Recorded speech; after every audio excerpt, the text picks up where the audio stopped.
الحمد لله وحده والصلاة والسلام على من لا نبي بعده اللهم صل على سيدنا محمد النبي الأمي الكريم۔ معزز سامعین کرام، آج ہم حضرت عمر فاروق رضی اللہ تعالیٰ عنہ کے اسلام لانے کے واقعے کو بیان کریں گے۔ ویسے تو قریش کے حوصلے حضرت حمزہ رضی اللہ تعالیٰ عنہ کے اسلام لانے سے بالکل پست ہو چکے تھے، کیونکہ ایک تو آپ قریش کے سرداروں میں سے تھے، دوسرے بہادر تھے، پھر بھی کفار آپ کو ستانے کا موقع ہاتھ سے نہ جانے دیتے۔ اس لیے حضور صلی اللہ علیہ وسلم کی تمنا تھی کہ کفار کے دو آدمیوں میں سے ایک آدمی ہمیں مل جائے، تاکہ دونوں طرف طاقت برابر ہو جائے، اور وہ دو آدمی عمر بن خطاب اور عمر بن ہشام تھے۔ یہ دونوں ماموں بھانجے تھے اور دونوں اسلام اور مسلمانوں کے سخت دشمن تھے۔ ادھر آپ صلی اللہ علیہ وسلم مخفی طور پر یعنی دل میں اللہ تعالیٰ سے ان دونوں میں سے ایک کے لیے دعا بھی کر رہے تھے کہ ان دونوں میں سے جو آپ کو محبوب اور اسلام کے لیے مفید ہو، اس کو اسلام کی دولت سے نواز دے۔ اس دعا کے بعد آپ صلی اللہ علیہ وسلم کو بذریعہ وحی بتلایا گیا کہ عمر بن ہشام یعنی ابو جہل کی قسمت میں اسلام نہیں ہے۔ اس لیے آپ صلی اللہ علیہ وسلم نے دعا فرمائی، یا اللہ اسلام کو عمر بن خطاب کے اسلام سے عزت دے۔ کفار ابھی حضرت حمزہ رضی اللہ تعالیٰ عنہ کے اسلام لانے کا افسوس کر رہے تھے، اور حضور صلی اللہ علیہ وسلم کے خلاف جو بھی تدبیر کرتے تھے اس کا الٹا اثر ہوتا تھا۔ چنانچہ کفار کے بڑے بڑے سرغنے ایک مرتبہ پھر جمع ہوئے۔ ان سب کا سرغنہ ابو جہل تھا۔ اس نے سب کو غیرت دلاتے ہوئے کہا کہ اے قریشیو، اے اہل عرب، اے سرداران قریش، ہمارے لیے کتنی شرم کی بات ہے اور مر جانے کا مقام ہے کہ ایک کمزور سا اور غریب لڑکا جس کے سر پر ماں باپ کا سایہ بھی نہیں، آج وہ ہماری مخالفت کر رہا ہے، ہمارے بتوں کو برا برا کہتا ہے، ہمیں اور ہمارے بتوں کو دوزخ کا ایندھن بتلاتا ہے۔ تمہاری غیرت کو کیا ہو گیا؟ تمہارے ضمیر اتنے مردہ ہو چکے کہ تم اس لڑکے کا کچھ علاج نہیں کر سکتے؟ کیا تم میں ایک بھی غیور ایسا نہیں رہا کہ اس کی گردن اڑا دے، سر قلم کر دے؟ اگر کوئی شریف بہادر ایسا ہو تو میں اس کو 100 اونٹ کا انعام دوں گا، 100 اونٹ انعام دوں گا، 100 اونٹ۔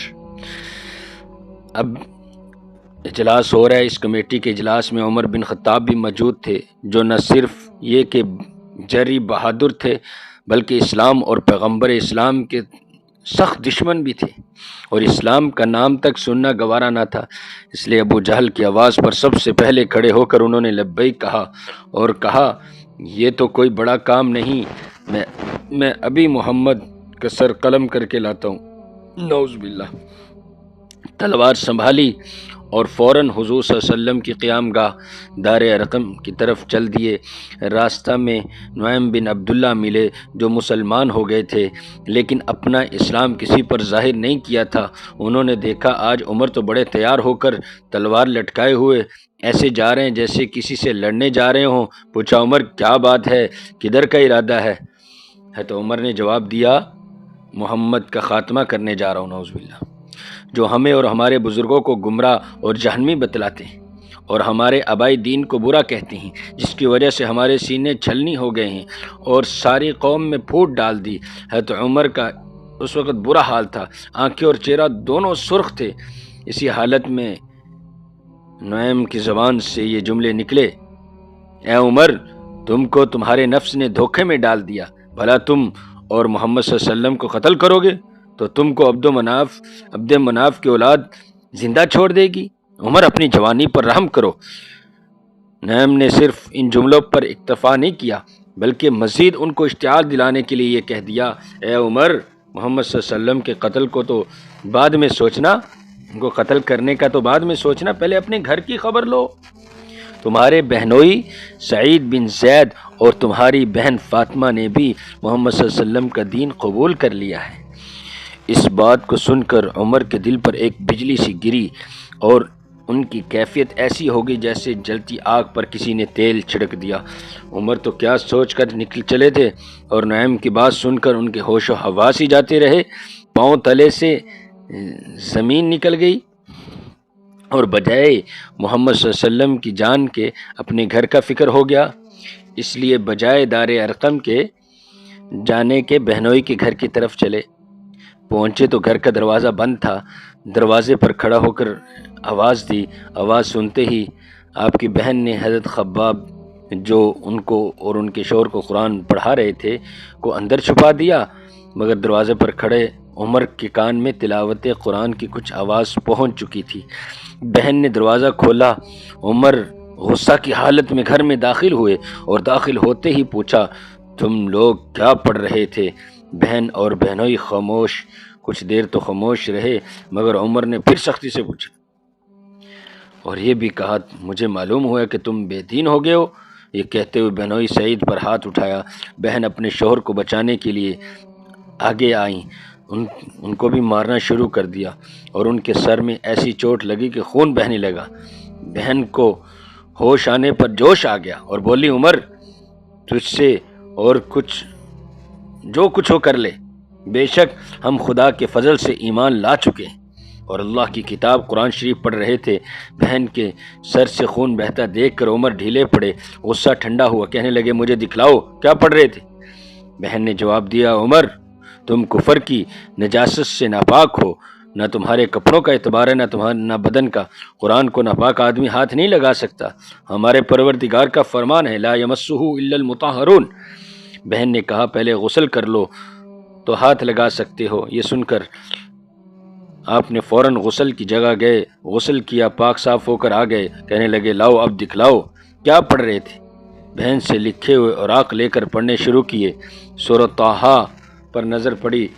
جب اس آیت پر پہنچے، سورۃ طٰہٰ شروع سے، طٰہٰ ما انزلنا علیک القرآن لتشقی الا تذکرۃ لمن یخشی، پڑھتے پڑھتے جب اس آیت پر آئے، اننی انا اللہ لا الہ الا انا فاعبدنی واقم الصلاۃ لذکری، میں اللہ ہوں، میرے سوا کوئی معبود نہیں، تو تم میری ہی عبادت کیا کرو اور میری ہی یاد کی نماز پڑھا کرو، پر پہنچے تو عجیب کیفیت ہو گئی اور بے ساختہ زبان سے یہ کلمے نکلے، یہ کیا ہی اچھا اور باعظمت کلام ہے۔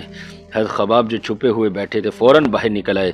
حضرت عمر رضی اللہ تعالی عنہ کو مبارکباد دیتے ہوئے کہا، عمر مبارک ہو، عمر مبارک ہو، آج ہی حضور صلی اللہ علیہ وسلم سے تمہیں اللہ سے حضور صلی اللہ علیہ وسلم نے تمہیں اللہ سے مانگا ہے۔ حضرت عمر رضی اللہ تعالی عنہ اب ہے کہ مجھے آپ صلی اللہ علیہ وسلم کے پاس لے چلو۔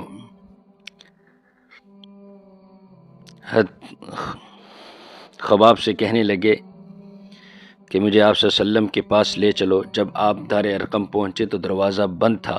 دروازہ کھٹکھٹایا، صحابہ نے سوراخ میں سے دیکھا تو عمر کھڑے ہوئے نظر آئے، گھبرا گئے۔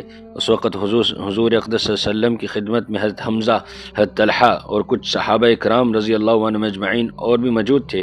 یہ معلوم ہوا کہ عمر مسلح ہیں اور اندر آنا چاہتے ہیں، کسی کی دروازہ کھولنے کی ہمت نہیں ہوتی تھی۔ آخر حضرت حمزہ نے فرمایا کہ دروازہ کھول دو اور عمر کو آنے دو، اگر اچھی نیت ہے تو اچھا ہے، اگر نیت خراب ہے تو اسی کی تلوار سے اس کی گردن اڑا دی جائے گی۔ دروازہ کھول دیا گیا، عمر اندر داخل ہوئے۔ حضور صلی اللہ علیہ وسلم نے دامن پکڑ کر فرمایا، اے عمر، تو یہاں کس ارادے سے آیا؟ کیا تو باز نہیں آئے گا جب تک خدا کا عذاب نازل ہوتے ہوئے نہ دیکھ لے؟ حضرت عمر رضی اللہ تعالیٰ نے عرض کیا، حضور باز آ گیا، اور عرض کیا، اشہد ان لا الہ الا اللہ واشہد ان محمدا عبدہ ورسولہ۔ حضور صلی اللہ علیہ وسلم اور صحابہ کرام کو حضرت عمر کے مسلمان ہونے سے اتنی مسرت ہوئی کہ سب نے زور سے نعرہ تکبیر بلند کیا۔ ابتدائی اسلام کے وقت سے لے کر مسلمانوں کو یہ سب سے پہلا نعرہ تکبیر تھا جو اتنی بلند آواز سے لگایا گیا۔ حضرت عبداللہ بن مسعود رضی اللہ تعالیٰ فرماتے ہیں کہ حضرت عمر رضی اللہ تعالیٰ کے اسلام لانے سے مسلمانوں کا اتنا حوصلہ بڑھا کہ ہم نے جا کر خانہ کعبہ کا طواف کیا اور نماز پڑھی۔ اس لیے حضرت عبداللہ بن مسعود رضی اللہ تعالی عنہ فرمایا کرتے تھے کہ حضرت عمر رضی اللہ تعالی عنہ کا اسلام لانا اسلام اور مسلمانوں کی فتح تھی۔ والسلام ورحمۃ اللہ۔